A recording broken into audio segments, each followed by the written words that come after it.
Good morning everyone, welcome back to Priya uncut. কেমন আছো তোমরা সবাই? আশা করি সবাই খুব ভালো আছো, আমিও খুব ভালো আছি। চলে এসেছি আজকে তোমাদের সাথে আবার নতুন একটা ব্লগ শেয়ার করতে। তো আজকে হচ্ছে সরস্বতী পুজো। এবছর কিন্তু দুদিন পুজোটা হচ্ছে। কালকে আমি স্কুলে কিয়ানকে হাতে খড়ি দিয়ে এসেছি, আর সেটা তোমরা ভিডিওতে দেখেইছো। আর আজ এসেছি আমি রান্না করতে, যেহেতু আমাদের রান্না পুজো হয় এবছরও তার অন্যথা হচ্ছে না। তো সেই জন্য আমিও রান্না করছি, কিন্তু এবছর রান্নাবান্না একটু কম হবে, কারণ কালকে মানে বাসি যেদিন খাওয়া হয় সেটা আমরা অন্য বছর বাড়িতেই খাই, তাই বেশি বেশি রান্না করতে হয়। কিন্তু এবছর যে বাড়িতে আমরা থাকি সেই বাড়িরই যে মালিক আছে তাদের বাড়িতে আমরা খাবো। তো দাদা নেমন্তন্ন করেছে দাদার কাছে খাওয়ার জন্য, আর আমরা ওখানেই খাবো। তো আজকের রাতের আর আজকের সকালের মতনই রান্না করছি।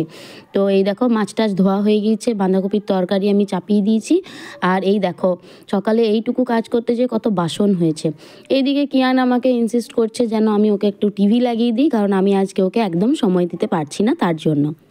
এক সাইডে চাপিয়ে দিয়েছি ভাত, আর এক সাইডে হচ্ছে আমার বাঁধাকপির তরকারির মশলা রেডি। এখানে আমি মটরশুঁটি, আলু আর মশলাটা দিয়ে একটু একটু করে কষছি, তারপরে বাঁধাকপিটা দিয়ে দেবো। আর ঢেকে ঢেকে রান্না করলে একটা জিনিস খুব ভালো হয়, সেটা হলো সেদ্ধটা খুব তাড়াতাড়ি হয় আর রান্নাটা খুব টেস্টি হয়। তো ভাতের মধ্যে আমি একটা আলু দিয়ে দিলাম, কারণ এটা সবার রান্না হচ্ছে, তো সেক্ষেত্রে একটু মশলাপাতি বেশি পড়েছে। তো বাই চান্স যদি কিয়ান খেতে না পারে তাহলে ওই আলু সেদ্ধ, ঘি এসব দিয়ে, মাছ ভাজা আছে ওই সব দিয়েও খেয়ে নিতে পারবে। তো তারপরে ভাজাভুজিও হবে, যেমন বেগুন ভাজা, আলু ভাজাটা ও লম্বা লম্বা কাটাটাই বেশি পছন্দ করে, গোলটা খুব একটা পছন্দ করে না। তো মেবি ও না খেতেও পারে, কিন্তু বেগুন ভাজাটাও খেয়ে নেবে। আর এখানে চলে এসেছে আমাদের যে দুধ দেয় সেই কাকু। তো ওইটা কিয়ানের প্রতিদিনের কাজ। আগের দিনের ডাব্বাটা ওই দাদাকে ফিরিয়ে দেবে, আর এই দিনের ডাব্বাটা ও হাতে করে একটু হলেও নিয়ে আসে। কিন্তু এই কন্টেনারগুলোকে আমার একদম বিশ্বাস লাগে না বলে আমি দিতে চাই না। তো চলো ওইদিকে দুধটা দিয়ে দিলাম চাপাতে, তাতুক ওখানে। আর এখানে আমি বাঁধাকপির তরকারিটা একটু আবার ঢাকা দিয়ে চাপিয়ে দিলাম। ভাতটাও এদিকে মোটামুটি হচ্ছে। রোজকার দিনের আমার ভাত হয় একদম এইটুকু, কারণ সকালের ভাত খেতে আমি আর কিয়ান, আর কেউ থাকে না, তো তার জন্য। আর এখানে কিয়ানকে টিভি লাগিয়ে দিয়েছি, কিন্তু ওর পছন্দের কোনো কিছু দেখতে পাচ্ছে না বলে ও বিরক্ত হচ্ছে।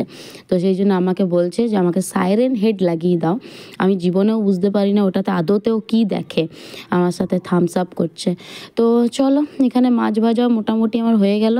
আর এই যে পাতার মধ্যে কিছু মাছ দেখতে পাচ্ছ, এর নিচে দাদা দিয়ে গেছে, মাছ ভাজা হয়েছে তার জন্য।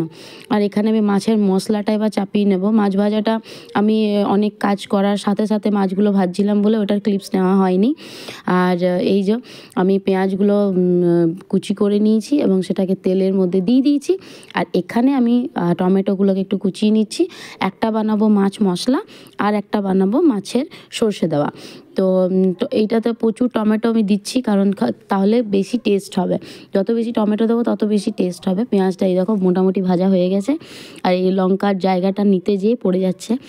আর এই ভিডিওটা আজকে রান্নার ভিডিও দেখে অনেকে আমাকে বলবে যে আমি খুব বেশি হাত ধুই, কারণ আমি ঢাকা দিচ্ছি আর হাত ধুচ্ছি। আমি নিজেই ভিডিওটা দেখে পরে আমি ভাবছি আমি সারাদিনে কতবার হাত ধুই। অ্যাকচুয়ালি আমার রান্নার গ্যাসের সামনে, একদম সামনে আমার বেসিনটা আছে। তো বারবার ওই যে আমি রান্না করছি আর আমি বুঝতে পারছি যে আমি ওইদিকে যেয়ে আমি হাত ধুচ্ছি। আসলে রান্না করতে করতে যে আমি কতবার হাত ধুই, এই ভিডিওটা না দেখলে কিন্তু একদম বুঝতে পারতাম না। তো এই দেখো মশলা হয়ে গেল মোটামুটি। আর এবার আমি দিয়ে দিচ্ছি একটু সর্ষে আর পোস্ত বাটা। মাছের যেটা টক মতো হবে সেটা এই সকালবেলা কেউ খাবে না, তো তার জন্য ওটা একটু সন্ধ্যাবেলার দিকে করব, বা দুপুর দিকে যদি কিয়ান ঘুমিয়ে যায় তখন করব। এখন এইটা করে আমি চান টান করে নিয়েছি যেহেতু আগেই, এবার কিয়ানকে চান করিয়ে আমি ওকে খেতে বসিয়ে দেবো।